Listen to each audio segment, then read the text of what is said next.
लोगोफोर मा बुंबावनो दानि जुगावलाय सोरखौ मा बुंनो जोंनि दानि जुगनि ना जायफोर ना सिख्लाफोरखौनो हक जिखुनु हक ना सेंग्राफोर हक सिख्लाफोर हाबा जाखानाय हक मानाय हक रावखौबो जेबो बुंनो हाला आरो दा बुंबाबो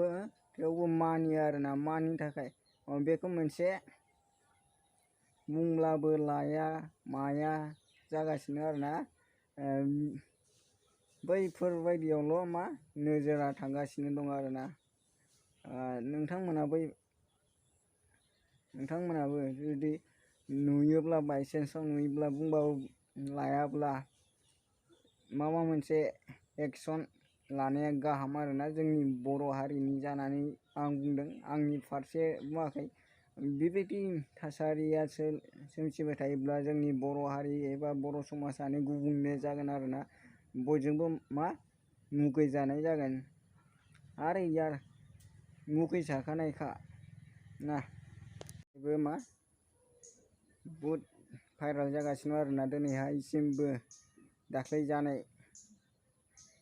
दिनैबो सासे गाबोन सासे बिदिनो मा गोबां भाइराल जालांगासिनो आरोना सोरबा बिदिनो मा क'क्राझारनि सोरबा चिरांनि सोरबा बिजिनि सोरबा उदालगुरिनि सोरबा बाक्सानि सोरबा मा सनितपुरनि सोरबा गहपुरनि माबा बायदिसिना आरोना बिदिनो बेफोरखौ लानानै बारा दावराव दावसि खालामाब्लानो जागौ आरो नोंथांमोना ससियेल मिडियायाव हगारनाय लोगो लोगोनो मा गोबाङानो भाइराल खालामो आरोना मोननोल'सो नांगौ आरोना जेखौ मोननोल'सो अब्ला नों जुदि सासे मानसियानो नों खनसेल' आगारदोंब्ला हाजार बार आगारनाय जागोन आरोना नोंनिफ्राय सोरबा गुबुनानो मा शेयार खालामगोन मागोन बिदिनो 1 मिनिटबो नंबावा 1 सेकेन्ड 2 सेकेन्डआवनो हाजार बार थाङो हाजार बार जायो आपल'डआ नोंबो शेयार खालामगोन ओइबो शेयार खालामगोन नैबो शेयार खालामगोन बिदिनो हाजार बार